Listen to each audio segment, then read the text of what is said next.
రాష్ట్రంలో రాజకీయ చిత్రపటం మారడానికి చోదక శక్తి అమరావతి రైతాంగ పోరాటం. అలాంటి అమరావతి రైతాంగ పోరాటంలో భారత కమ్యూనిస్ట్ పార్టీ గుంటూరు జిల్లా విభాగం కీలక భూమికని పోషించింది. రాష్ట్రంలో ప్రభుత్వం మారింది, కానీ అమరావతి రైతుల ముఖ చిత్రం ఇంకా మారలేదు.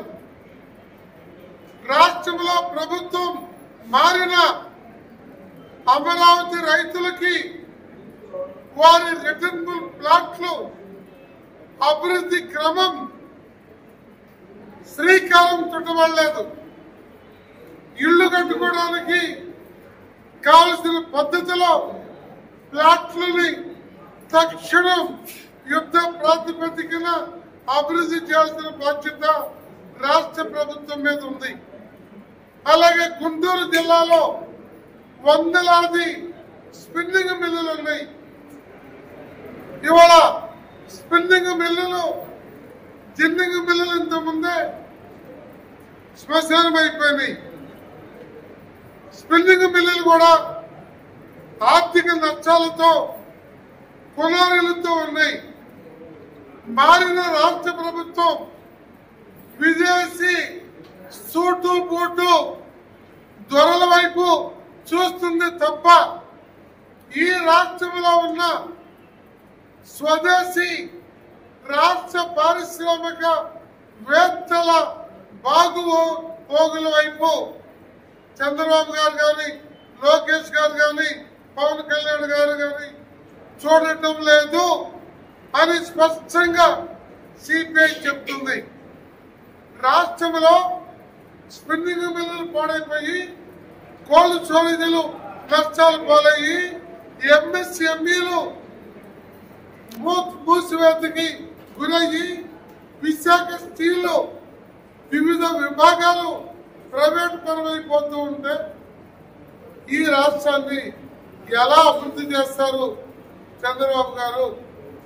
మీరు ప్రజలకు ఇచ్చిన హామీ ఇప్పుడు నడుస్తున్న తీరులో నెరవేర్చలేకపోగా ఏదో ఒక రోజు చతికిల పడే ప్రమాదం ఉంటుంది అనే విషయాన్ని ఒక ముందస్తు హెచ్చరికగా తెలుగుదేశం, జనసేన కూటమి పార్టీలకి చెప్తూ ఉన్నాం.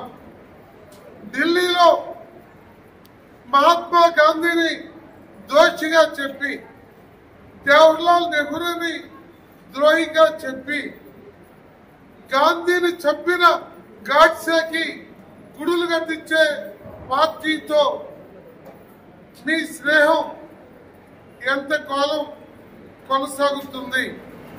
ఇవాళ మీ మద్దతు తీసుకొని ఢిల్లీలో అధికారంలో ఉన్న బీజేపీ ప్రభుత్వం ఈ రాష్ట్రానికి ఈ 15 మాసాల్లో ప్రత్యేక హోదాలో ఉన్న ఏ అంశానికి మద్దతు ఇచ్చింది? విభజన హామీల్లో ఏ అంశానికి మద్దతు ఇచ్చింది? ఈ రాష్ట్ర ఆర్థిక పురోభివృద్ధికి లేదా నిలదొక్కుకోవడానికి లేదా మీ భాషలో దక్షిణాది రాష్ట్రాల ఆర్థిక స్థాయికి ఏపీ నిలబడటానికి ఇతోధిక ఆర్థిక తోడ్పాటు ఏ అంశంలో మీరు తేగలిగారు, వాళ్ళు ఇవ్వగలిగారు?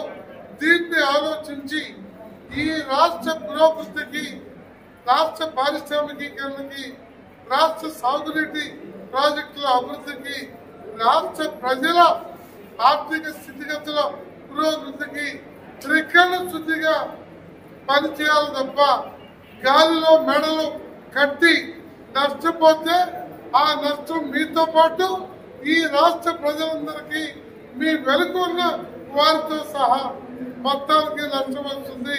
అందువల్ల ఆనాటి వైసీపీని ఈనాటి కూటమిని చూస్తున్న నేపథ్యంలో ఏ ప్రభుత్వం అధికారంలో ఉన్నా ఆ ప్రభుత్వాన్ని సరైన దిశలో నడిపించాలి అంటే ఒక బలమైన ప్రజా ఉద్యమం కావాలి.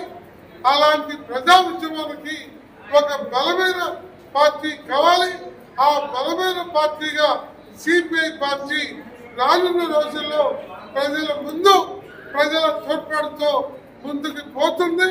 సిపిఐ పార్టీని బలోపేతం కావడానికి అన్ని వర్గాల ప్రజలు సహకరించాలని ఈ మహాసభ సందర్భంగా విజ్ఞప్తి చేస్తున్నాం.